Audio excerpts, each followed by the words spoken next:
morning to Serahimi.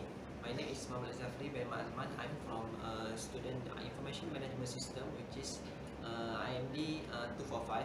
Okay, today I would like to tell you about the benefit of using open learning system, which is the open learning is give several benefit to student, which is it have a notes that student can refer before they create up the exercise, and then if student is cannot be answered the exercise in the open learning, it cannot be continue. But if student can be answered the